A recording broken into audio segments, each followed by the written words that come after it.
All right, Kiss Army, welcome to the KissFAQ Podcast. Thank you for letting us into your head. I hope we don't do any damage. This is a Kiss-related podcast by the board, for the board. We hope you enjoy.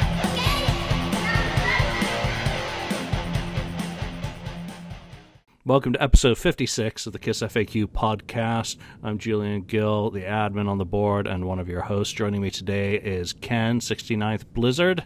Welcome back, Ken. Thank you. The ever-dominating St. Louis Kiss, Lonnie. Good to see you. And we have a new face with us today, Joe. Purple Elbow on the board, I believe. And you're going to have People's Elbow is actually after the most electrifying move in sports entertainment history. It's one of my guilty pleasures, although I don't watch it much, pro wrestling. But it's a name I've used for a few years and as a screen. So that's a kind of in a nutshell, where the name came from. People's Elbow. Well, it's like the eyebrow, right? Right. Yes, exactly. Yeah. I think I've gone dyslexic then, because I had purple in my head. So thanks for explaining that for me. I'm a White Sox fan, not a Cubs fan, so I'm not offended by the hat at all. Oh, good. Good. I don't have to throw you off the show. Okay. That's okay. I'm a Giants guy, so I'm not offended by his hat at all. Because we know who wins. All right, Joe. Why don't you give us a little bit of since this is your first appearance on the show? Why don't you just give us a quick introduction about yourself, where you're from, when you became a fan, your favorite album, favorite member, and all that jazz. So I've grown up in the Chicago area. I live in the western suburbs, Downers Grove, Illinois, right now. So I've grown up all over around Chicago. I went to the University of Iowa. Those were the only 4 years I wasn't in Chicago. That's going to play an important part in this episode, so bear with me there. I became a fan in 1975. So ever since I was a little kid, I liked the heavier stuff. So, I liked Smoke on the Water. I liked Sweet. I liked Alice Cooper if it rocked. But then when I heard Rock and Roll All Night, I was like, wow. So I went to a local department store called Corvettes at the time with my money that I made from mowing lawns. And I saw the Alive album and my head exploded. I was like, what am I looking at? Like these guys in makeup. I brought the album home and I listened to I think I listened to side 1 for a month before I even got to side 2. And because back then it was the records, and you just kept that. I'm like, what am I listening to? This is the greatest thing I've ever heard. So that's my favorite all-time album, and that's the reason I really got into hard rock and heavy metal, is because of Kiss Alive. And Kiss has just been it's just a fascinating subject and a fascinating band. And that's why I listen to podcasts like yours and other ones out there and read everything about it. The Kisstory, I think, is even more amazing than the actual music and the politics in the band and everything that happened. Is just it's just really a life changer as far as musically for me. So Alive is definitely my favorite. My favorite studio album is Rock and Roll Over. Good choice. Really got into that. But for the topic today, I'm going to have to say this comes pretty close to number 2. We're going to talk about that today. That's the Wendy O Williams album, and we'll talk about that. Favorite member of the band, musically, it's Ace Frehley. I've met 3 of the 4 original members, and when I met Ace, it wasn't a pleasant experience at all. I've talked to Gene 3 times, and so outside of musically, as a person, I'd have to say Gene. Gene has always been gracious, always goes out of his way to talk to anybody. Can't say enough about the way he presents himself to fans and people on the street. So musically, I would have to say Ace, definitely, and outside of the music, Gene. And who's the 3rd member you've met? Oh, I met Paul once. Yeah, what was your impression on him? Nice. He was a nice guy. Yeah, I did the backstage thing during the last tour, and it cost a lot of money, but it was well worth it. You saw the Unplugged show, and the band spent a lot of quality time. So I did meet Tommy and Eric as well.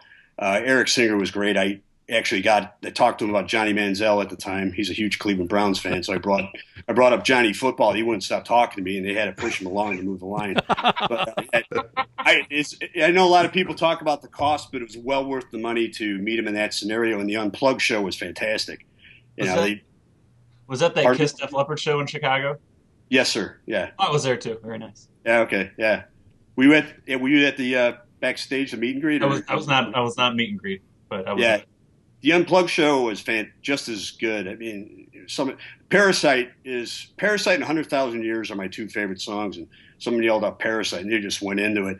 And Eric Singer just ripped on the drums in this acoustic setting. It was really cool. That's awesome. So that is Joe. A brief introduction, and you're going to learn more about him as we do the episode, obviously. So today's topic is your topic, Joe, because you PM'd me and said, hey, how about doing a show about this album? And you've already shown us, so why don't you tell us about the topic today? Okay, I've been obsessed with the WOW Wendy O. Williams album since I bought it. So a little background, when the Plasmatics first came out, I wasn't really that big of a fan. As far as I was concerned, there was only one punk band, and that was the Sex Pistols, and everything else paled in comparison. Loved Nevermind the Bollocks, one of my favorite albums. But then I remember I used to watch SCTV, and John Candy had a Fish and Musician segment. So he had the Plasmatics on, and that's when Metal Priestess came out, and they played the Doom song. And I was like, whoa, okay, now this band is starting to kick some butt, because they did everything. The song rocked, and they did something where she smashed the TV or something, and I remember he came running across the stage with a fire extinguisher, and I was like, this kicks ass. So I started getting into Plasmatics, and then they did, right around the same time, they started doing, Wendy started doing that stuff with Motorhead, and I'm a huge Motorhead fan as well. And despite the fact that he quit the band allegedly because of that, I really liked what they did. I liked how Lemmy played Master Plan, and Plasmatics wound up playing No Class. So I was a tried and true fan. And then Coup d'etat came out, which was just an amazing album. So when I was at University of Iowa, the Creatures of the Night tour came, and they were hitting smaller venues, and they played Dubuque, Iowa. So we did the 2-hour drive to Dubuque to see the tour, and I think if I checked the Kurt Gooch book, Kiss Alive Forever, I think there might have been 3,000 fans there. I mean, there was hardly anybody there, but Kiss put just on an amazing show. We didn't know if Ace would be there or not, and we found out that it was Vinny. But the Plasmatics opened up, and they were great as well. And to this day, it's one of the greatest shows I've ever been to. So I was a fan of the Plasmatics, tried and true. When I found out this Wendy O. Williams album came out, and Gene Simmons was producing it, and I just really enjoyed it, and I listen to it all the time. I still do. And when I look at all the credits and everything on the album, I have the album here. It's a Kiss album. In fact, I would have to say, this is what I expected Gene's solo album to sound like in retrospect. And I know Gene takes quite a beating for all the music he put out in the 80s, but he put out a lot of great music on this album. And he plays more bass on this album than he does on most Kiss albums. He's under the name of Reginald Van Helsing, and he plays bass on every song. And there's Ace. Oh, another thing that really piqued my interest was that Ace Frehley appears on Bump and Grind, which is possibly my favorite song on the album. So I was thinking, this is between Lick It Up and Animalize, and I'm thinking maybe Ace is coming back into the band. I mean, I liked Vinny, but there's Eddie Van Halen, Randy Rhoads. After that, you can have all the shredders. I really wanted Ace back in the band badly, and I thought maybe this was happening, and to this day, I don't know how or why. I even asked Gene, and he wouldn't answer me the question. I've emailed the Plasmatics website. I don't know how it came about Ace came to play on this song.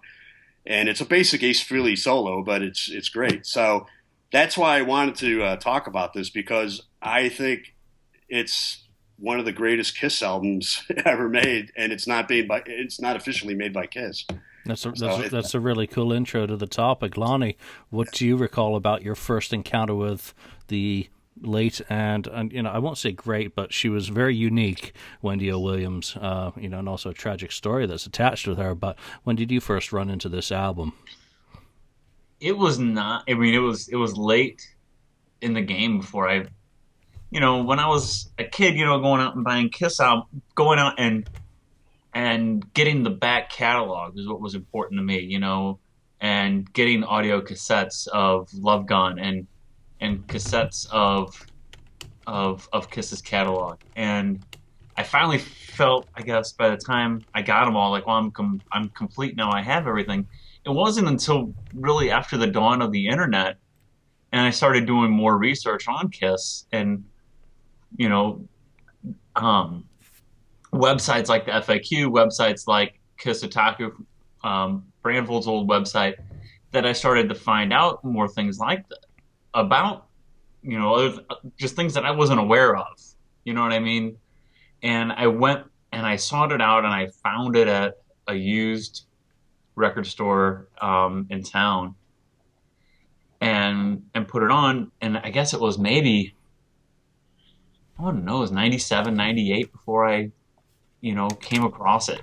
I mean, first finding out about it and then actually getting my hands on it too, because it's not like I could just, like now, or if somebody's listening to this and it doesn't have it, they can just go on iTunes, type in Plasmatics, there it is, I got it 20 seconds later. So, it was a little more of a process back then. But I listened to it, and Joe, you're absolutely right. It sounds like a Kiss album, or it sounds like the Kiss album that should have came out around 1984. And I would go back and I'd listen to it, and I still listen to it to this day, and I think, I can imagine Gene singing this song, or I wonder what it would sound like if Paul was singing this song. And I still do that to today, and it is. I like it better than. I'm with you, Joe. I like it better than what like Animalize that came out in '84. I mean, there's a couple good songs on Animalize, and the rest of it, I don't think I have it on any kind of playlist for Kiss or anything like that outside of maybe I've Had Enough and Heaven's on Fire. So. Ken, how about you? How does this album fall into your personal history?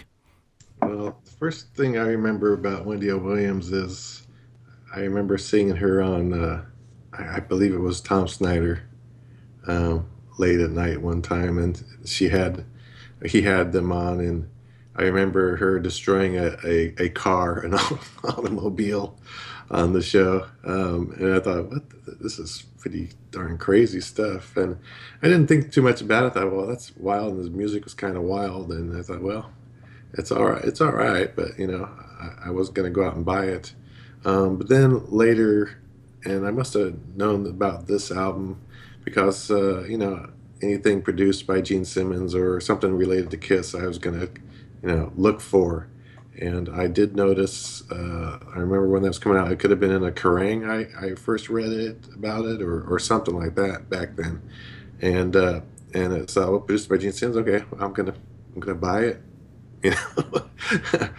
So I bought it and I put it on, and I was like, holy cow, this thing rocks. And the sound of it itself is just, like you guys are saying, it's produced. The quality of the sound is better than Animalize.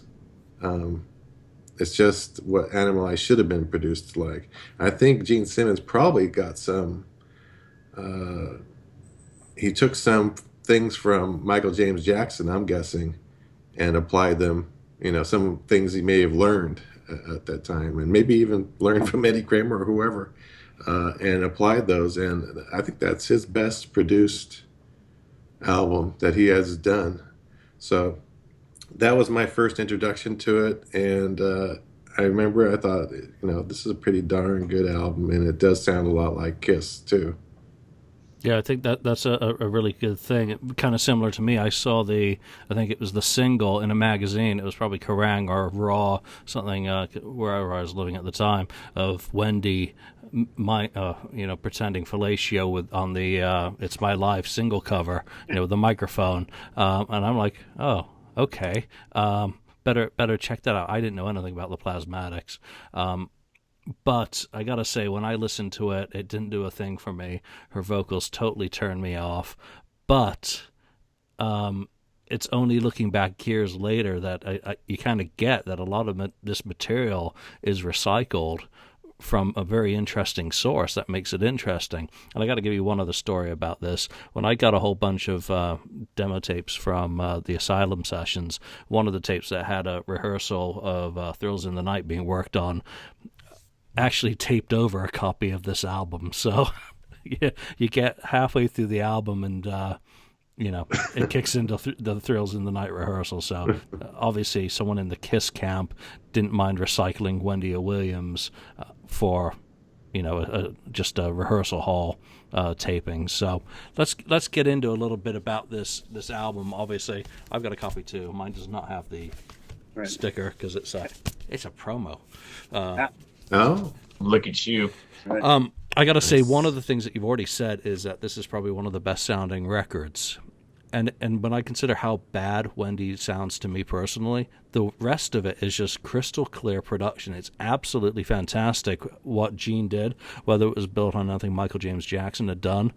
But do we want to talk about any of the non-Kiss related songs, or do you want to just stick to those? I think the whole album is Kiss related.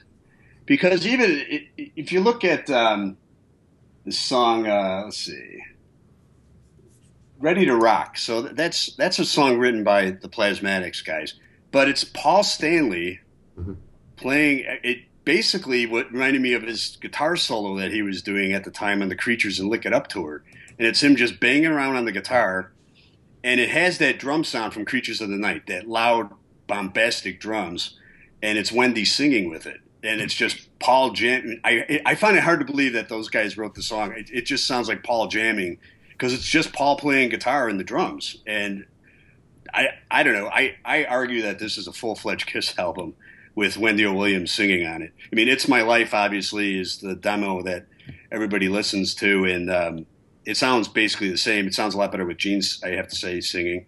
But I don't know what. Julian, what songs were you going to allude to as far as non-Kiss related?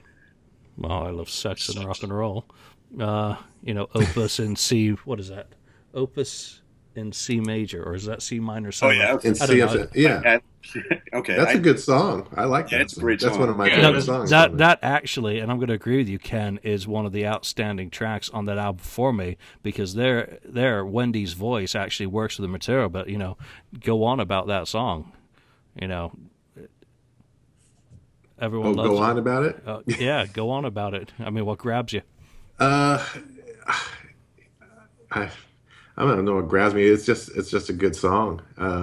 It's nothing flashy about it, but it's nice. A good little hook to it. The instrumentation, the music in it is just cool, and it sounds good.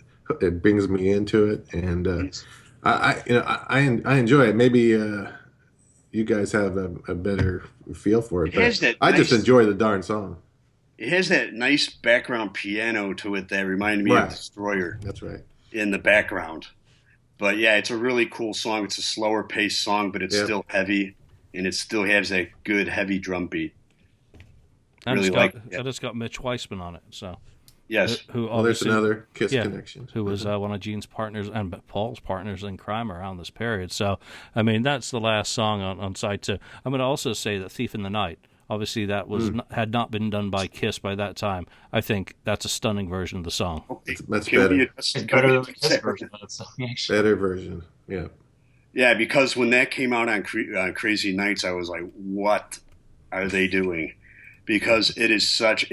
I saw "Thief in the Night" as a brother song to War Machine. So heavy, so bombastic. Then you put it on Creatures of the Night, and it's just so wimpy. Sounds like a Bon Jovi cover. Yes. Yeah. I mean, what are they doing? I mean, I kind of understand what they're doing, but I really think they missed a big opportunity by throwing away a lot of these songs on Wendy O. Williams. I mean, it could have been. I'm sorry. No, I agree. Especially, "It's My Life." You know. Yeah, I mean, look at her vocal delivery. She's got the demon growl going on that delivery Yeah, and she gives it more balls than Gene Simmons does all of Crazy Nights. You exactly. know, and she absolutely delivers the song how it should be delivered with gruff attitude. Imagine Gene singing in like 1977 demon style on Crazy Nights. Yeah. That would have given the song. Instead, he's like almost, kind of caressing the microphone. I mean, instead of beating the shit out of it. Yeah, that's what I was thinking. Her style. I'm sorry, Lonnie, but the style that she was singing, you could tell she followed like a vocal track of Gene, because the mannerisms that she was singing, the little ooh yeahs and other things, that was Gene. I could imagine Gene singing it, and I wish that was Gene's solo album, like Joe was talking. Uh, it would have been a perfect Gene Simmons solo album. I mean, it really would have been, especially with his vocals back then. No, you can really hear just by listening to that song and then listening to the version on Crazy Nights. But listen to her sing Thief in the Night, and you're exactly right, Ken, that you can hear Gene coaching her through that song, basically. Yeah. That no, oh no, it needs to sound like this, and it needs to have more of a growl to it and just more of a crunch to it. And it makes you think that, well, if in comparison to that one song off of Crazy Nights, how cool it sounded here, you can imagine what it could have sounded like with Kiss. You could take some of those other songs off Crazy Nights or something, an album like Crazy Nights and think, man, just if they would put some balls into some of those songs, how much better that one particular album could have sounded. So that was my takeaway when I heard Thief in the Night for the first time. Is I bought the album and I'm like, oh, it has Thief in the Night on it. Well, it couldn't possibly. Maybe it just has this coincidental the same title, and you put it on, and it's the same song. It's like, well, this sounds better than the Kiss version. I mean, how does this version sound better than the Kiss version? Because Kiss is up here to me, and this is what. So it was really confusing to me the first time I heard it that even sounded better. But you're exactly right, though. That's exactly what I heard the first couple times listening to it. It's like you can hear Gene coaching her through that song, and I guess you hear songs like that, and you hear "It's My Life" off that album too, and you just think of when we talk about it on the show all the time about missed opportunities for the band. Yeah, and I mean, it's not just her vocal that's better, it's the musical track that's better, and the production. I mean, look what Nevison did to, obviously, which is a pretty rocking song when you listen to Gene's production on the Wow album. Once it's been neutered by Nevison, and what they wanted for Crazy Nights, it's really watered down and made impotent. So, it's just a contrast in styles of what two different people can do with the same song under different circumstances. And yeah, she's being coached, and that was, I think, one of the things with the Motorhead collaboration that Eddie complained about, that she wasn't getting it on the first or the second, that she needed a few goes to get through a song, to really be able to give it character. And so what, she nailed it on that one for sure. Joe. So, well, back to the album. I just wanted to just say, if you think about it, well, it's actually a fact. So you have Gene Simmons producing it and playing on every song. You have Paul Stanley on it. You have Eric Carr on a song. Vinnie Vincent wrote a song. You have Ace Frehley playing on a song. What do you call that? I call that a Kiss album. Did Vinny play on that last song? Ain't None of Your Business. I mean, to me, it sounds like a solo that he would. Well, it sounds like the guitar. I'm blanking on his name now. Not what's his Michael Ray. It sounds like he's basically just copying Vinny's style of guitar playing on the album. But yeah, it has every member and then some on the album participating in some way. To me, it seems to me, and there may be more Kiss playing on this than we really know or think, or what they've led us to believe. I think they've input a lot more than they are telling us, based on what I'm hearing. So you go back to the 80s Gene Simmons garbage that came out. Do you think that Paul put some type of he prevented Gene from releasing some good material and had him throw it on this album? Why wasn't this It's My Life released, or why weren't these other songs like Thief in the Night produced in that heavy way? And then Gene maybe just threw his hands up and said, "Okay, here you go. I'm going to write this. If you don't like what I have here." I don't know. I can't figure it out, because this album, I love this album. I listen to it all the time. Yeah, well, I think It's My Life was a thing where it's a good song. I think they thought it didn't fit the rest of the album. And maybe it was too hooky, and they were trying to be, no, we're this heavy metal band. We're just going to tear you up. We're kind of going away from the pop unmasked or whatever thing that we were doing in the past, and kind of trying to prove themselves. I think, unfortunately, they didn't release it as a song on the album, but I think that was their call there to not put it on Creatures. Yeah, but I think Gene recognized that then, because it comes out on WoW, and it's a single for the album, and it's a video, and it's getting the full treatment. And it clashes with Creatures of the Night because it is so, it's got pop sensibilities. Lonnie. But why not put it on Lick It Up then? Because Lick It Up is more catchy than Creatures of the Night. I mean, he recognized it was a good tune, obviously, because he put it on, because he made it the single off that album.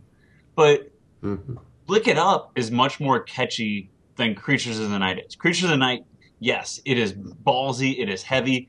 There was a band with a mission statement that we are going back to our roots, and not even their roots, even, because Creatures of the Night is even heavier and ballsier than any of the original 6 albums are, in my opinion. Yeah, it is. So, why take that? I mean, he knew he had something with that song. Why? And I don't know. Maybe it's because Gene was losing interest in Kiss at the time. No, you said the wrong name, I think. This is a Gene and Paul composition. I think it's a Paul reason why it wasn't used. I agree. Because look, it shows up on this on a Gene project. So if Gene's willing to use it here, it kind of suggests to me that Paul has a reason for not wanting it. So. Yeah, when this came out between Lick It Up and Animalize, and when Animalize came out, I was like, oh, come on, because first of all, I was just praying that Ace was rejoining the band. And I liked Heaven on Fire. I thought it was okay, but I was like, really? I thought there was going to be the WOW album was a transition even further from Lick It Up to the next step, and I think they could have taken some of Animalize and put It's My Life on it, and it would have been a much better album. Yeah, without a doubt. I totally agree that it could have been revisited on that album and replaced any one of Gene's songs on that album, and he'd still he'd still get the writing credit. And even with Mark playing guitar, it still would have been it would have been a little bit more Bumblebee-ish, but it would have had the attitude, and it would have had that pop sensibility that I think's missing from Animalize. Heaven's on Fire is anthemic, but it doesn't really have any pop. So. They could have also, having to keep looking over at the track listing here, because that's how unfamiliar I really am with this album. Thief in the Night would have been better on Animalize by far if you take the production of how Paul did on that album. It was really kind of, one of the better ones that he did. So both of those songs could have saved, it's a double platinum album, so it really doesn't need that much saving, but really could have saved Gene at least. Yeah. I know you're not a big fan, Julian, of the version of It's My Life they cut in '98 on the Psycho Circus. Jesus, no. But why do you think they did that?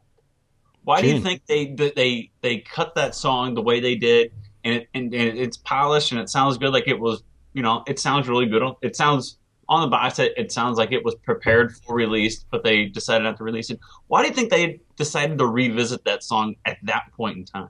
Because Tommy remembered when Black and Blue recorded it and reminded Gene what a good song it was. He said, oh, yeah. Simple enough. Sorry, Lonnie. And I have no idea if that's the case, but, someone probably said, guys, look at the material that we've got for Psycho Circus. We need something Let's that's see what else is there. yeah, we need something that's good.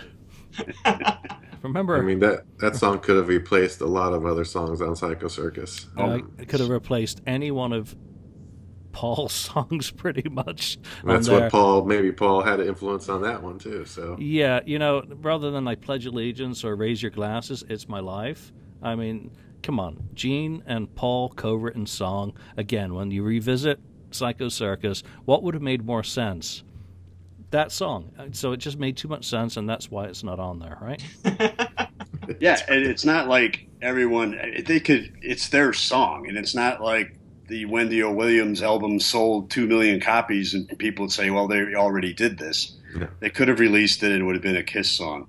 But can we go track by track on the album and analyze?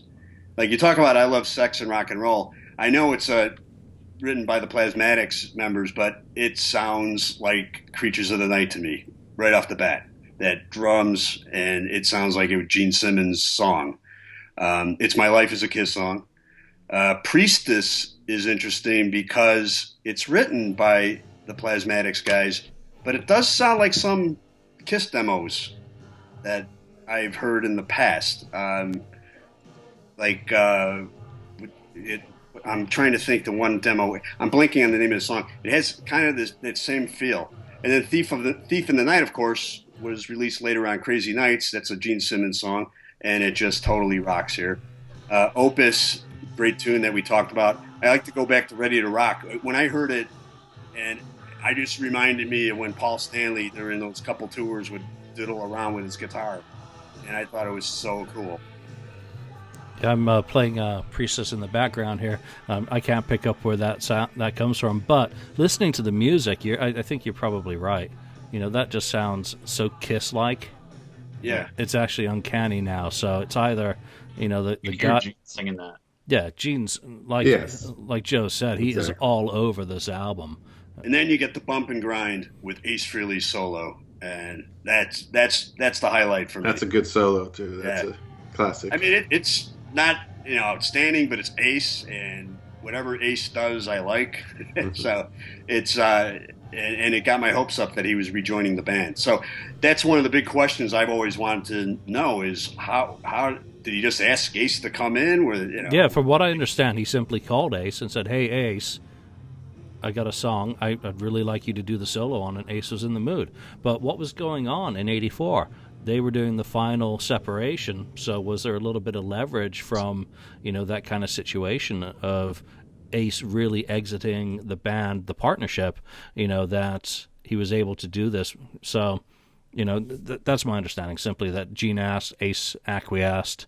So you don't think there was any, Vinny, they were done with Vinny, they wanted Ace back in the fold instead of finding Mark St. John?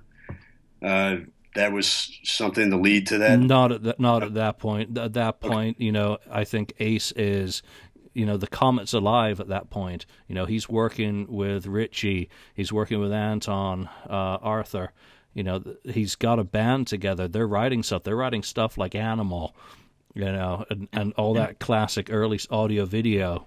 And I think Gene and Paul were to a point at that point, too, that they were in the mode of trying to prove they can do it without Ace and Peter and without the makeup at that point, too, and trying to move forward and not back. But I can see Julian's point that maybe there was some kind of leverage that they had that, well, you have to come in and do this solo. Yeah, maybe making peace. Come on. Ace, you're leaving. You're leaving the partnership. Come into the studio. Do a solo. Come on. Old time's sake. I don't think we can ask Ace because his memory seems really bad, and this would have been 5 seconds in pretty soon after the summer of '83. There's a reason he doesn't remember it well. The solo is phoned in, but it's still Ace. Yeah, I mean, it's like Ace on Fridays, when he hits the solo in The Oath, and it's just every little bit of Ace Frehley's, tactical toolbox, of just little guitar tricks. There's nothing there. It's just Aceisms, I'm sorry, Julie. I wanted to agree with you. That Friday's appearance blew me away. That was awesome when they played the Oath. That was great. Yeah, I was watching that yesterday. I'm Yeah. like, just when he turns over and he gestures to the guy to either switch his guitar or whatever, his pedals for the solo, and he just rips into it. Yeah, I love it. But that's what I get out of Bump and Grind. That it's just Ace, okay, Curly, fiddly diddly, there's a solo. Oh wow, that sounds good. Take a few and comp it together, and boom. Well, I was hoping against hope he was coming back into the band at that point. So when it was Mark St. John, I was like, he does that solo instead of a mic drop, it's just a guitar drop, and that's how it's done. And walks out. Yeah, exactly. Yeah. So then after that, you have Legends Never Die, which is written by Eric Carr and Gene Simmons, and nice acoustic ballad. And then you finish up with Ain't None of Your Business, written by Kiss again, with Vinnie Vincent writing it. That's a great tune, too. Yeah, Legend Never Dies. I mean, Mickey Free, what an insane guitarist that guy is. I mean, he is one of the unsung heroes of guitar playing. If you think about what he was discovered, he was playing in a band called Smokehouse that opened for Kiss and Nugent in August 75, and I can't remember. So somewhere up in your guys' neck of the woods, Illinois, Iowa, somewhere around there. It begins with an I, probably. So, he was a Native American, number one, so a very unusual chap. And Gene obviously did some insane writing with Mickey, and Adam Mitchell obviously comes into the picture. And The Legend Never Dies. That was written for Creatures. There's supposedly a Creatures demo of it. So, that to me is the one track that has always been suggested was the bed track from Kiss, simply taken and Wendy put on top of it. And it's a really damn good song as well. It's if you think about Only You or some of the A World Without Heroes, Gene's really strong ballad, See You Tonight. It's right up there with it. Again, to be thrown away on an album like this, again, no disrespect meant to Wendy, or the Plasmatics for that matter. It's really too good a track to be thrown away. And then it finishes up with Ain't None of Your Business, which is a Kiss song. Vinnie Vincent, Gene Simmons, I think Eric Carr has writing credit on it. Yeah. Yep. And the solo sounds just like Vinnie, as you said. So maybe it is, or they're trying to get that sound. So I just see this, like I said, you have Vinnie Vincent involved, Gene Simmons all over the place, Paul Stanley's on it, Eric Carr's on it, Ace Frehley's on it. I call it a Kiss album. I know Wendy's singing, and the singing of Wendy doesn't bother me that much because I was getting into the Plasmatics a lot. I knew it is what it is. But there's a whole story to that, too.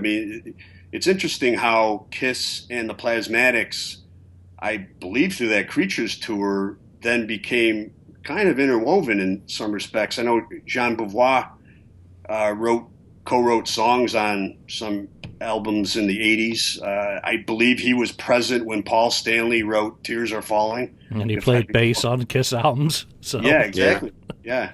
And, of course, he's then connected with Mickey Free and Paul Stanley, Crown of Thorns. So, right. What branches out of this is, just to go back to Wendy a bit, next album, Commander of Chaos. It's got the live version of Ain't None of Your Business on it again. So, and I think more interesting for Commander of Chaos is Party on that song, which is Tolliver and Stotts. That's the song that was married up with Deadly Weapons to become Love's a Deadly Weapon on Kiss's Asylum. So, the connections with Wow continue much deeper.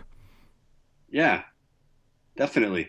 So, and it was, it's interesting because obviously Paul Stanley and Jean Beauvoir struck up a friendship, and he has a few co-writing credits on the albums. But it's definitely an important part of history, that tour, and then came out with the WOW album, and then the other songs that are written by that team, I believe. So the song you just mentioned on Asylum, Love is a Deadly Weapon. Mm-hmm. So some of the West Beach, I believe, wrote that as well with Gene Simmons. I think he has a writing credit on it. I have to go back and check. What happened is Party is if you listen to Party on Commander of Chaos, half of that song is taken and added to Deadly Weapons, which is they didn't write together with the guys from Wendy's band. They just took the melody for the new verse, the musical melody, and gave them a songwriting credit on Love's a Deadly Weapon when they took the 1980 Kiss or 1981 Kiss demo, and it's just two things thrown in a pot. It's typical Simmons, you know. Here's someone. I like your idea. Here's $50, or who knows what. And add it together, and then you've got a song. So he didn't. I don't think he ever sat in a room writing that, or maybe they did say, hey, we've got this song. It sounds if you add it to that. Well, who knows? So. Yeah, it's interesting you brought that up. I don't know if you remember. This is totally out there, but there was a big feud between Madonna and Elton John a few years ago. And what the feud started with is Madonna. That's what Madonna does. She has songwriters come to her with these songs, and she says, all right, you could either release this on your own, or I'll put my name on it and you'll sell millions of copies, but I'm a co-writer. And Elton John had a big issue with that because he actually plays an instrument and writes his own songs. So obviously a lot of artists do that, and Kiss does that as well. Wait, Kiss does that? do you mean all those Peter Criss credits on his solo album were all a result of lawyers? Well, if you look at the Paul Sting. Shot at Peter from out of nowhere. Yeah. No, that's not a shot at Peter. That's just true. Sorry, I've got memos. How would you? I mean, where does this album stand up with you guys? Well, you know what? I'm still not a fan of Wendy's vocals because if I want to listen to that style of singing, I'll listen to Motorhead. One Lemmy's enough. Lemmy with tits. Well, okay. Well, I have a good story about that too, but go on. Good story about tits? What? where does the album? I mean, from the musical and history perspective, there's just too much on this album that is so connected with the band. So many question marks about how much of this album is strictly stuff that was lifted from Creature sessions. It's too important. I mean, it's kind of like the enigma in the catalog that isn't part of the catalog. Right. Ken, did they open for Kiss on the Creatures tour when you saw it? No, he saw a crappy band called Crew, didn't you? I saw Crew 3 times in a row. Motherfucker, you saw Crew. Yeah. Well, so the Plasmatics would have been interesting. With my recollection, I think I'd go with Motley Crue at that point. Yeah, but the Crew, they had that Aerosmith thing back then where they were so many chemicals. Their playing wasn't that great live. I mean, the energy was there. Well, this is when on the Creatures tour they were just starting out, so they were hungry and they were pretty darn good. They may have been chemicals, but they rocked. No, I understand. Yeah, they hadn't gone out with Oz yet, and they weren't snorting ants. They weren't as bad as they got later on. Yeah. So I'm sorry. Where does that show rank for you, Ken? You can see Motley Crue and Kiss on the Creatures of the Night tour. I mean, is that the best concert you ever saw? Boy, that's a hard one. I'm gonna say it's probably my top 3. It could, I could move it to 1 sometimes, but Yeah. Well, Kiss and the Plasmatics are definitely in my top 5, and I've seen hundreds of shows. People who saw that Creatures tour always put that it's either like their favorite Kiss show they ever saw, or one of their favorite Kiss shows they ever saw. Lonnie, hold on a second. You guys keep going. All right, so Lonnie, to address that point, we go to see them in Dubuque, Iowa, and it's at this small, I don't know, it's maybe larger than a high school gym. Really? And it looked like, I mean, if Eric Carr threw his drumstick and hit the floor, he threw it over the crowd. That's how empty it was. Wow. But that being said, they put on a show like they were at Tiger Stadium. I mean, it was amazing. They just, no matter if it was in front of 2,000 fans or 50, 100,000 fans, they always kicked ass and always put on that show. And that's what I really appreciated about it. Because when we got there, we had no idea what to expect. We didn't know if the album was going to sell well. We had no idea if it was going to be Ace Frehley there or Vinnie Vincent. And we show up and there's hardly anybody there. And we're like, oh no, what's going to happen? And then the Plasmatics put on a great show. And then Kiss hits the stage and they just played like they were playing in front of 100,000 people, and it was great. And it was like it was almost like our own private Kiss show. And they pull out all stops. It was fantastic, and I think that's one of the reasons why people really liked that tour, because they weren't drawing the big crowds, but they were still kicking ass. They really were. So where was that in terms of the Sorry. I saw it. That's interesting. Sorry, mailman showed up in the middle of this. Joe, where was that in terms of how often you'd seen the band live to that point? That was my second time. So the first time I saw them was on the Dynasty tour at the International Amphitheater, which no longer exists. One of the biggest dumps you'd ever want to go to. I think Judas Priest opened up for them in that show. And I actually did not like the Dynasty show because they played, I wanted to hear Strutter, and I wanted to hear 100,000 Years and Parasite, and they were playing all these pop tunes. When I heard I Was Made for Loving You, my heart dropped. I mean, I was like, no way, what's happening to my band? So then next time they went on tour was Creatures, and I was a freshman at the University of Iowa, and another friend of mine, we were the only two guys in our dorm that liked heavy metal, and we're like, you want to go? And like, yeah. And we actually found someone else. We drove 2 hours, got to the show, and as I said, it was empty. It was Eric Carr threw a drumstick, it went over the crowd and hit the floor, and people ran in the back to grab the drumstick. But they put on a hell of a show, and it was fantastic. And then I've seen them numerous times after that, with makeup, without makeup, with the original members, without the original members. So that was the second time I saw Kiss, and it was one of the best by far. So Joe, you're the same as me. Dynasty was my first one also, and then Creatures. So Creatures was an improvement over the Dynasty show. Yeah, it was just something different. It was a hungry Kiss, a more I guess sinister, I guess you could say evil Kiss. Now, compared to Dynasty, which kind of toned it down for the kiddies. Now, were you wondering did you know Vinny was in the band at that point? Because I keep trying to remember back then. I think we had an ad. I think I still have the actual ad out of what we called the pink section out of the San Francisco Chronicle here, and there was an ad for Creatures of the Night tour, and it had Vinny in there in the drawing, and I thought, the Ace changed his makeup. I didn't know what to expect. And we got there, like, I bought the tour book. When we first got there, got into the show, and I'm looking at it like, okay, they had both. Ace and Vinny in my tour book. They had a page with they had pictures of the past. They even had, I think, Peter Criss in it even, I think, didn't they? Okay. So... Yeah, but then they had him in the group picture, I think, when he first opened it. And I was like, well, okay, it's a new guy. We'll see what he can do. But as an opening act, I'll tell you, the Plasmatics, as I said, when I saw him on the SCTV with John Candy and I heard Metal Priestess, I was like, wow, this is great. And then they came out with Coup d'etat, and it was so heavy, and they were a great opening band.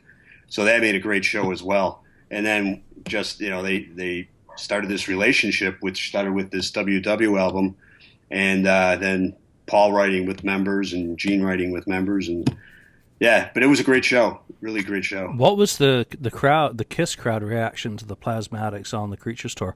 I'm curious, were they just like, okay, we saw Kiss do this before, or was there a kind of a wow factor? No pun intended. No, the crowd enjoyed it. It was, as I said, I think if you look in the Kiss Alive Forever, they might list the attendance a little over 3,000 people, but it seemed like a hell of a lot less when I was there. But the crowd was into it because they rocked. I mean, it was loud. It was a lot of movement on stage. It was just a great opening act. So, yeah, they got a great reception. Yeah, and what sort of stage show did Wendy put in? I mean, it wasn't much of a stage show. It was the instruments in front of the cannon and everything, but she still at the end I think they went more of in a medley of the first. I didn't like the earlier albums. I didn't get into them until Metal Priestess. Aside from Master Plan, I liked that song, but I think they went kind of into a medley with Master Plan and Butcher Baby as their encore, and that's when she smashed the TV and everything, and then they went off the stage. I guess I could look it up on Wiki Setlist. Well, no, you can't find Plasmatics on there. That's a great resource, by the way, Wiki Setlist. It's great looking back on what bands played. But yeah, they got a good reaction. They put on. I mean, they were in front of the giant Kiss stage, but they put on a good show, and they got a good reaction from the crowd. They really did, and I loved it. I think these, that album and of course the WOW album are two favorites of mine. Commander of Chaos I liked a little bit, but I thought it was kind of a letdown. And then I saw him on the Maggots tour, and yeah, it was all right, but I thought the heyday was when they were touring with Kiss and writing with Kiss, and the relationship was there. Well, Maggots was basically it for her, wasn't it? Yeah, it was. And unfortunately, it's something I feel strongly about too, depression and suicide. And I don't know what happened there, but unfortunately, she really was set on taking her own life, and it's tragic how that ended. But yeah, that was. I remember when the news came out. I mean, it's sad, especially that someone hit so far down that they couldn't find any way to hold on, and it's just really sad. Yeah, but it seemed like she was. It shows that it's just a disease, because the research I've done and read. I mean, it seemed like they were leading a pretty normal life in Storrs, Connecticut, and she had a health food store, and I don't think it had anything to do with her career failure or anything. I think it's actually a disease, and that's what led to it. But it's sad it ended that way, because I obviously I'm a huge fan. Yeah, sad. Well, on that positive note, yeah, I don't want to bring it down. I will drink an depressive. Never good when I'm having a beer or two while we tape. All right, so what else is left to be said about this album? I don't know. I mean, I listened to the whole thing yesterday. I didn't skip a track. I didn't skip it. I thought, and I hadn't heard it in a while. Pulled it out and listened to it, and I enjoyed it. I mean, yes, her vocals are something you have to get used to. I mean, the first time I listened to it, I was like, whoa, this is pretty, her vocals are something else. But after, listen to it a few times, you're just used to it. That's her style. And, but the music is, it's just good rock music, and I can't down it. I'd listen to it probably more than Crazy Nights, I'd rather listen to that than Crazy Nights. Yeah, Ken, listening to something more than Crazy Nights is not much of a challenge. Okay. That's like saying, I'm going to listen to something more than Unmasked. Yeah. Well, actually, no, I'm more likely to listen to Unmasked and Crazy Nights, so there we go. I agree. That's a toss-up for me, really. I don't know. Yeah, Unmasked is pretty weak, but so is Crazy Nights. Yeah, you know what? Unmasked at least gets a bit of a groove going when you listen to stuff like Torpedo Girl, Talk to Me, Easy as It Seems. I love that song. It just gets a bit of a swagger going. Is That You is rock, and then there's just complete crap. Or, maybe like Crazy Nights. Naked City's good. Yeah, Naked City is good, and what makes the world go round? All That I Want? Oh, God. The demo version is better. Yeah. The demo version is much better. That brings up an interesting point, though. I know you guys touched on this on past episodes. When I listened to Unmasked and heard songs like Torpedo Girl and Tomorrow and that, I knew it was not Peter Criss playing on that album. I knew it had to be someone else. And same thing when I put on Creatures, I knew Ace Frehley was not on that album. I was like, there's no way he's playing, because the drumming was really good on Unmasked, and the guitar playing, it was kind of weird on Creatures, like kind of cut and paste all over the place. Yeah, exactly. You had one guy, like even on the Creatures Night song, they had one guy playing the one part and Vinny playing the other part, and yeah. So, but I knew Ace wasn't on that album. I just wanted to.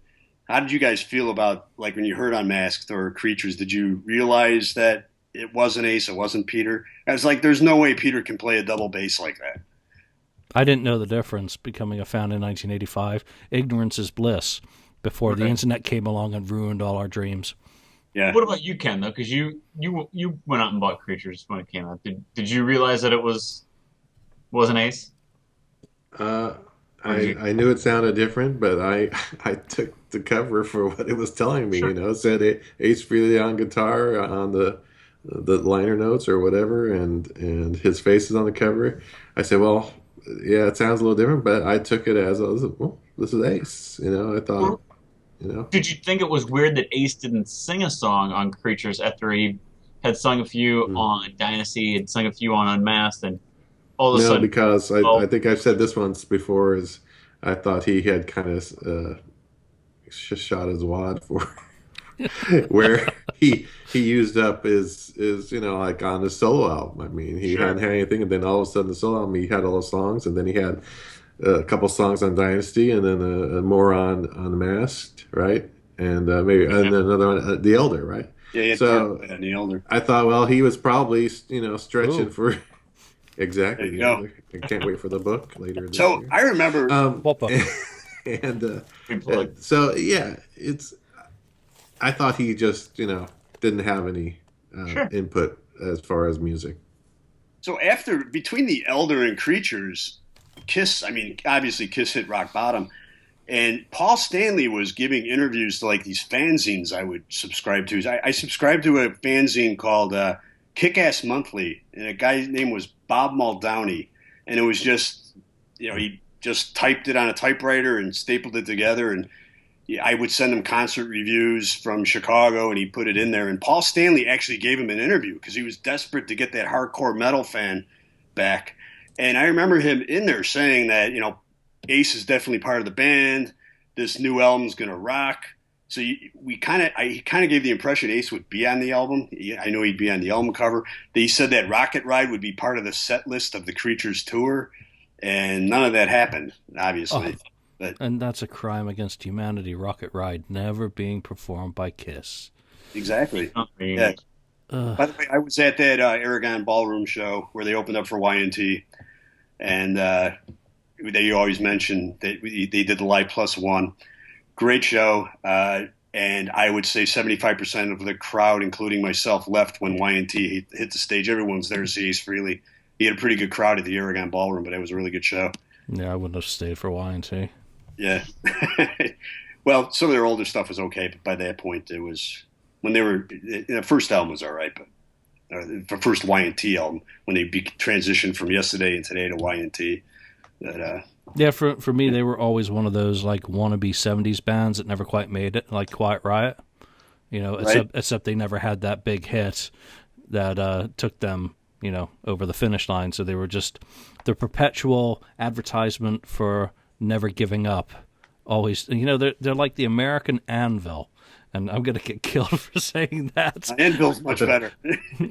Anvil, for what they are, never gave up. They never made it, but you probably couldn't tell whatever his name is, Lips, that, your life is a failure.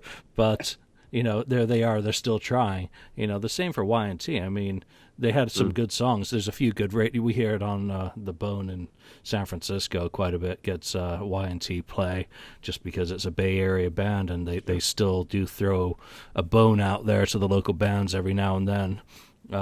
So yeah, but I wouldn't have stayed. No. A lot of people. We stayed for a couple songs, and then we're like, we're here to see Ace Frehley, and it was a great show, really was. And I agree with you. They needed to put that whole show out live. Not just a portion of it. So, were the Plasmatics your favorite band you ever saw open for Kiss? That's a good question. Well, Judas Priest was. I'm a huge Judas Priest fan, so it's a toss-up between Judas Priest. Probably, I'd have to say, as far as a body of work, it's Judas Priest. But the Plasmatics definitely put on a great show. And I'm trying to think of all the other bands that opened up. I mean, that one tour with Motley Crue. That's the only time. So back in, what was that, 2010 when they toured with Motley Crue? 2012. 2012, yeah. I think that was one of the only times that actually Kiss was outdone when I saw them. That Motley Crue put on such a great show on that one. So if you're going to that, I would have to say Motley Crue. But back in the day, Plasmatics or Judas Priest, definitely. Okay, I love Judas Priest, so I gotta ask you. I mean, the following tour, I think it was Vandenberg and someone else. Vandenberg and wasn't good. I saw, Queenswhite. I had to drive up to Milwaukee on the Animalize tour. They didn't play Chicago, so I drove up to Milwaukee, and Queensryche opened up for them, and they put on a good show. That was during the Warning album, and I thought that was a good opening act as well. Ted, you know what? They had a lot of good opening acts. Ted Nugent put on a great show a couple times because he just compacted his show into like 45 minutes and just ripped out one, dog eat dog, free for all, and he had a headset on and just put on a great show there as well. So that's a tough question, but Plasmatics definitely did a great show. And I want to get back to my tangent. Priest. Please. Stained Class or Sad Wings of Destiny? Ooh, I love Stained Class. Good one. There you go. Yeah. You're all right.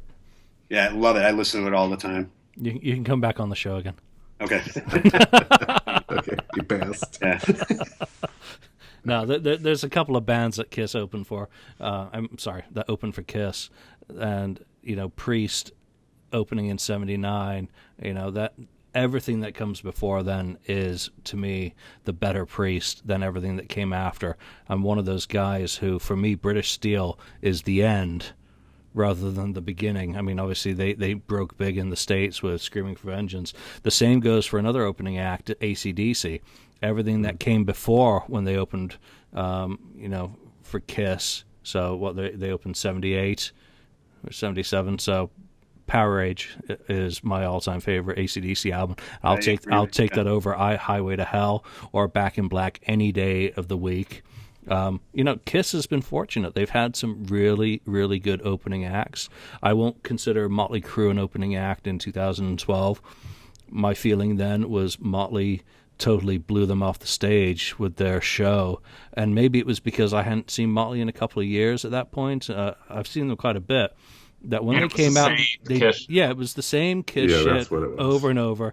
And here was the crew. They did a procession going from around the stage up, and this is a Concord, I think, and then down the middle, and they had Nikki doing a flamethrower, and it was just pomp and circumstance. And Vinny only sang half the vocals as always, but just to sit there and listen to Mick for the whole show for me was just awesome. I love Mick Mars.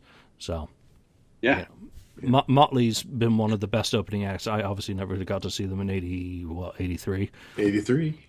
Yeah, and Tommy had the roller coaster, drum set, and it was really cool. And, my brother and I we're up close, and during one of the songs they came out and they had like these huge like squirt guns. My brother and I just got soaked because they just hosed you down basically. And we're like, that show was over, and like, shit, we hadn't seen Motley in a few years, like just like kind of like you, Julian, we hadn't seen him in a few years. That was a lot of fun. And then Kiss came out, and they were lowered down from the ceiling. Well, I've seen that gag a few times by this point, and they'd advertised it. Oh yeah, we're gonna have this new stage, and it was just amps stacked in a different arrangement, and it was just like, that tour was one of the more forgettable, for me, it was a more forgettable Kiss shows because it's just like nothing happened. Crazy Nights tour was worse. It was. Crazy Nights tour was pretty bad, and I think Ted opened up for him on that show, and Ted blew him away because, like I said, it was dog eat dog. It was a lot of free for all songs. Bam, bam, bam, just got out of there, and then Paul came out there, and they did Crazy Nights. But I wanted to ask Anthrax open on that other one. Julian and Lonnie, you got in. I'm an old dude, so I got in, in the Kiss in '75. You guys got into it in the '80s, in the non-makeup era. How did you guys start getting into the back catalog, the stuff I grew up with? Lonnie, why don't you go first?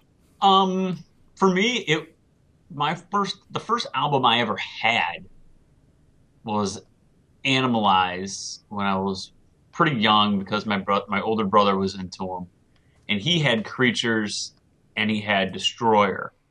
So those 3 albums were like the staples for me when I was really young. And then I really, really got into them by the time I was in junior high. And like I was saying earlier, like about the Plasmatics album, that wasn't on my radar because my radar was I'd go to the music store. There used to be this thing called music stores, and I would look at these different Kiss albums and like, oh, well, I have Destroyer, I have Creatures, and then Smashes, Thrashes, and Hits came out, and either my brother or I, one of us got that for Christmas, and then it's 88, so what do? You go to your dual cassette recorder and you just tape it for your brother, and then we both have it. You know what I mean? But I was just fascinated by the back catalog of Kiss, and like I can remember being in junior high school, and for a couple of years while I was trying to collect the back catalog, on my Christmas list every year would be any Kiss album I don't have, because I just was obsessed with, and I don't have any money. It's not like I'm like 10 years old. I'm not even cutting lawns yet at this point to go out and buy a Kiss album. Then once I was able to do that, then I'll go back and get the back catalog. But it was important for me for a long time to get that catalog and become more and more acquainted. And it was just a different time, because now if you want the back catalog of a band, you don't even have to buy it on iTunes. You can just go on Spotify and just start listening to it. And I think that's something lost that today's music fan will never understand, is looking at songs from your favorite band's back catalog and like, well, here's Hotter Than Hell. And well, I have, this song on this compilation, but I wonder what Coming Home sounds like, and I wonder what Strange Ways, I wonder what that's about. So it was really a different time for me in the 80s to try to catch up on that back catalog. It was really important, and it took a while until I was able to come, because my mom was not a big fan of Kiss, so I would have any Kiss song I don't have on my Christmas list for a while, but not that I would get it for Christmas either. So it took a while. I know you brought that up. It reminded me of a story. I came home with Black Sabbath Paranoid, and this is, I'm in maybe 8th grade, and my dad was convinced I was going to be a drug addict. And I never even touched the stuff ever, but because I bought a Black Sabbath album, he thought he lost me as a son. So I could relate to where you were telling your stories about your mom and Kiss and everything. And yeah. So Julian, how did you get into the back catalog? And and that's something I'll agree with Lonnie on, that it's the fun of discovery is gone. That there's no reward nowadays in being able to go to Spotify and listen to an artist's catalog. When I got into the band, I thought my local source for music was Kmart. I was living in Binghamton. This was down at Vestal Plaza, for anyone who's familiar with the area, and that's where I got Asylum.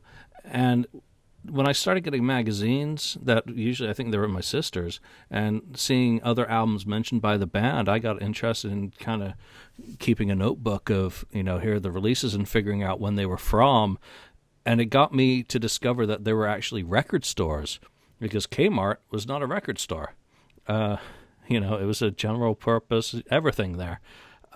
So I discovered Music City in Binghamton, and I'd go in there and I'd look. I wasn't that interested in LPs because my parents had a shitty 1970s record player, like that one in Detroit Rock City, only worse, that had gouged many of my mother's Crystal Gale albums. So I was looking at cassettes, and they were on the wall. And you'd look at the catalog. 85, obviously, was when the Black Spine, the Black J Card reissues came out. It was the first time Polygram had really properly reissued the whole Kiss catalog on cassette. So I was sitting there, and there was like a stack of different Kiss titles. I was like, holy shit. It's like, what year's that one from? What year's that from? Mm. And it was from the magazines that I didn't even know initially that the band had a makeup history. I had seen, when I moved to America in 78, the band, people dressed up as Kiss in makeup, but I hadn't made that connection between that Kiss and the Kiss that I got into in 85. So to then see that there was this long history of the band that went back, it was an adventure, and I couldn't get every album at Music City because they weren't all available at that time. Music from the Elder. I just wrote a little story about my challenges of finding that album. I think Unmasked was another one that they didn't have So it took years for me to find all the albums and to actually be able to discover them. And now, like I just said, there's no reward for that discovery.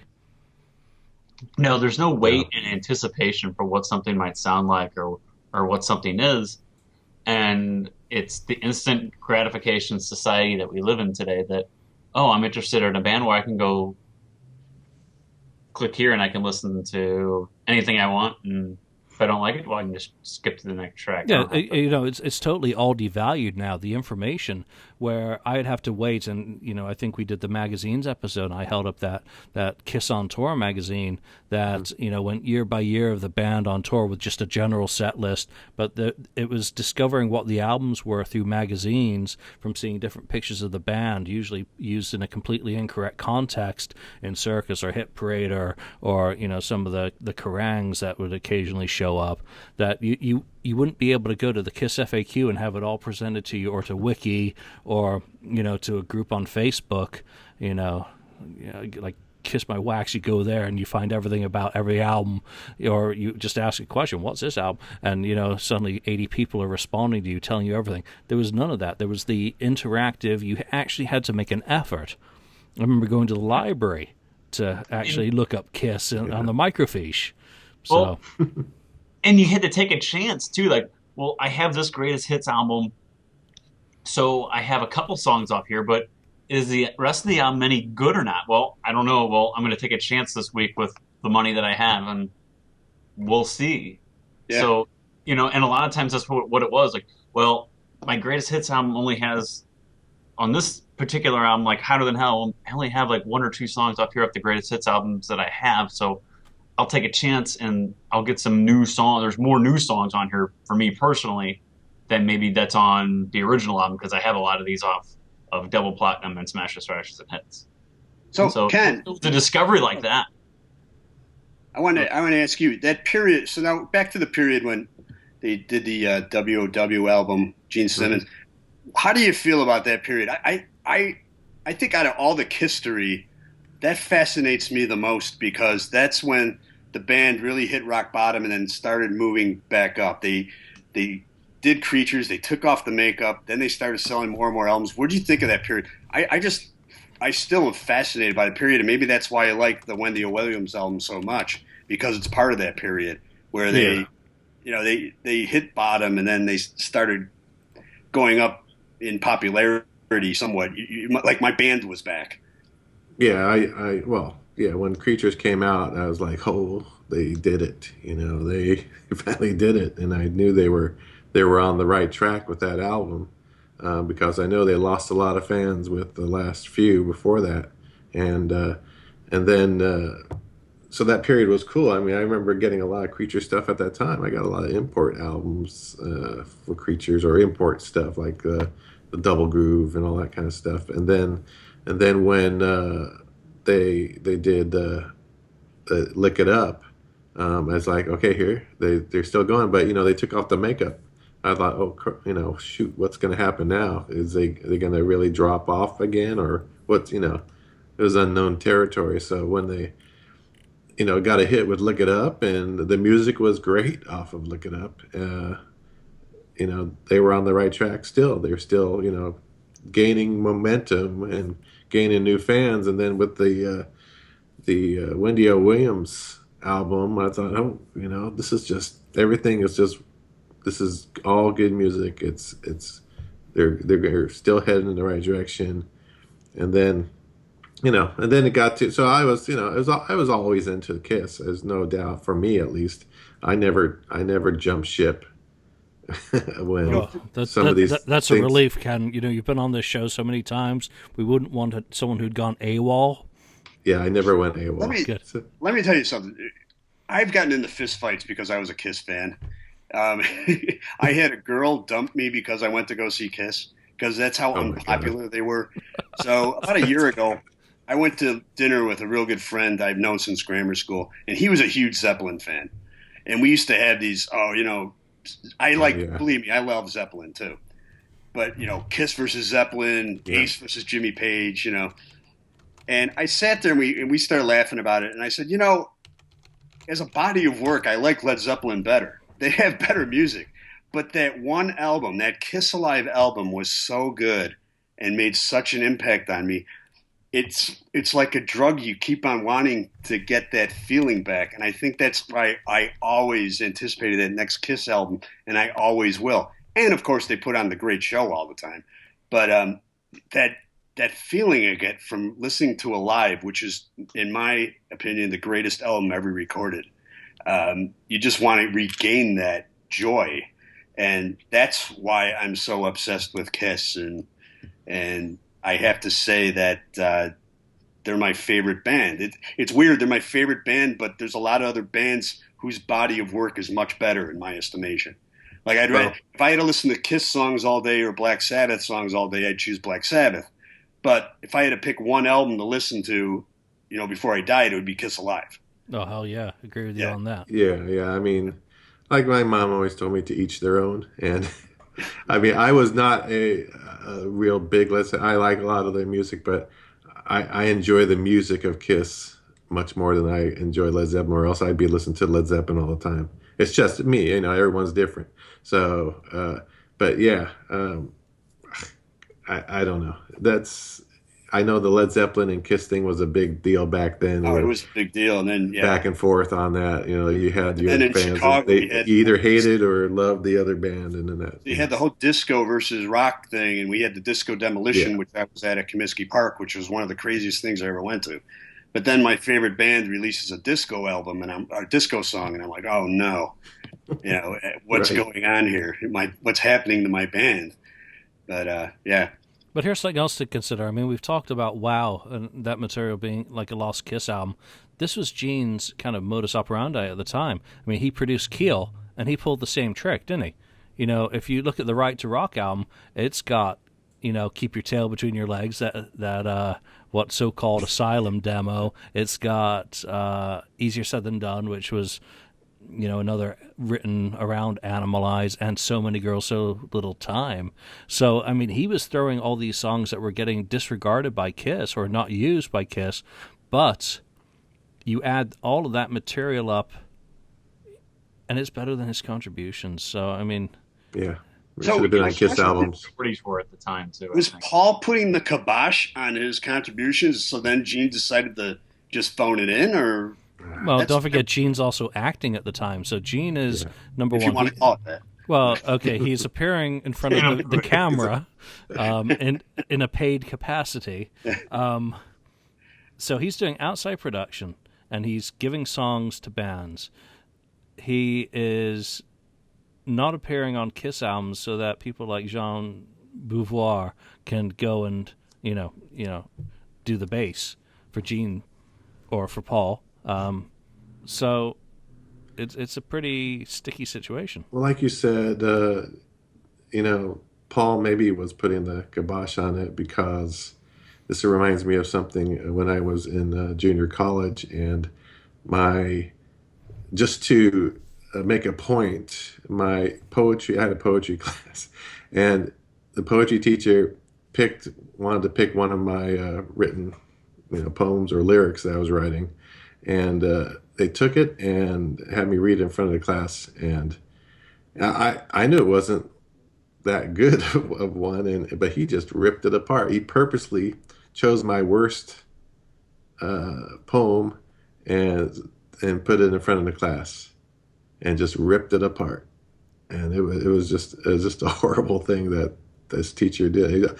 I guess I don't know why he did it or what, but I think maybe Paul Stanley was just picked Gene's, poorest songs. Like, oh yeah, let's use that one. Let's use that one. So Gene's distracted, and he's gone Hollywood, and Paul is the captain, and Paul is he's running the ship and throwing Gene to the sharks. Yeah, yeah. It could have been. I don't, But Gene produced a pretty great album in the meantime. Yeah. Yeah, that was what, Gene's first external production credit? I believe so. I think it's the first one he did. The one that was released anyway. He's Reginald Van Helsing on bass. That is Gene Simmons. For anyone who wants to buy it, that's him actually playing bass. And I brought that up in the beginning of the show. what album has he played bass on every song? That has been the first album in a long time where he played bass on every song, because Paul was playing it, or Ace was playing his own bass, or you don't know who was playing what. And yeah, I would recommend, if you're a Kiss fan, you're gonna want to. If you don't have it, you're gonna want to get the Wendy O. Williams album, because it's pretty darn good, in my opinion. Yeah, and it's readily available. It was reissued a few years ago on CD. I don't know if it's on iTunes or whatnot, but it's on iTunes. It is so it's easy to get. All right, let's wrap up this episode. Right. That is the thoughts on WoW, and another rather long tangent on Kiss's opening acts, and no one mentioned Black and Blue, so shame on y'all. I don't think I saw Black and Blue open for them. No, never did. I certainly didn't. So, can I say one more thing, Julian, before you anytime hang up? I just want to wish Paul Stanley a happy birthday. I'll look at you. It's his happy birthday, and I wanted to show you something else, Julian, before we go. I mentioned before that I wanted to show you. It was something. This is a prototype. Ooh. This is the prototype, only known prototype for Kiss. This is a. Oh, that. Oh, nice. That's the Kiss, my Kiss, hook rug. Very nice. I made it back in probably around 1980 or 81, somewhere around there. Did you take a knitting class and you're taking a poetry class? No, I knew a girl at the time. Knit one, purl two, knit one, purl two. Got the design, but then I remember working on it for like a couple of weeks or something, kind of on and off, when I was listening to music, and then I put it away for 3 months, and then finally I picked it up again and just blew it out in like one day, and I've had it since then. But the only known hook rug, Kiss hook rug. So Ken raised a really good point, and today is obviously Paul Stanley's 64th birthday. So the KissFAQ and the KissFAQ podcast team do certainly wish Paul a very happy birthday, and as we say in Britain, many happy returns of the day. Paul, I hope you want to go into the studio for your birthday. With Lee Kramer or Bob Rock or please Bob Ezrin, maybe. Yeah. Definitely Eddie Kramer for sure. Yeah, no Ezrin. Just get Eddie or Rick Rubin. Straight rock. Yeah. Or Bob Rock. Very good. Or Mutt Lang. Mutt Lang, yeah. I always thought that would have been good. Yeah, or God, who's the guy who did a lot of Purple? Yeah. Okay, well, my brain's gone, so I obviously need to have a cup of tea now. So, that's the episode. Ken, thank you very much. Lonnie and the new guy, Joe, we hope you'll be back. Because I hope to be back. Thanks for having me. I really appreciate it. Oh, do I have to say my story of woe of what appeared? So this is not a Canadian copy. Damn it. It was supposed to be Canadian. It's just another freaking American copy of The Elder. This one has the lyrics in it. I can't find one of those at all. I found it recently. Just the insert sheet, not the printed inner dust sleeve with the lyrics. Yeah. This is the one with the dust sleeve. That's not the one I want. I want the sheet. So, and, to add to my tale of woe, I ordered the European copy of the Kiss 40, Creatures, Psycho Circus, and The Elder, and they all arrived individually. They were all put in those shitty Amazon mailers so that they'd shaken around and split the dust sleeves in 3 directions. I give up. As if all the crap that I've been sent on eBay lately have been put in bubble mailers. That one that arrived today was at least packaged properly. So enough about my crap. All right, that's the show for today, guys. Joe, thank you for the topic, and thank you for making your first appearance. I hope you'll be back. I hope to be back. Thank you. So we will add you in, and Lonnie and Ken, as always, thank you very much. And to everyone out there, thank you for listening. You can find us on Facebook. You can find our topic on the FAQ message board. Come in and talk about the WoW album or about any of the topics that we've gone off on tangents about today. And we'll see you next time. Thank you all. Thank you for spending time listening to the KissFAQ podcast today. All sales are final. There are no refunds. If you like, look us up on Facebook or come over to the KissFAQ message board and discuss the topic we broadcast today. We hope to see you again.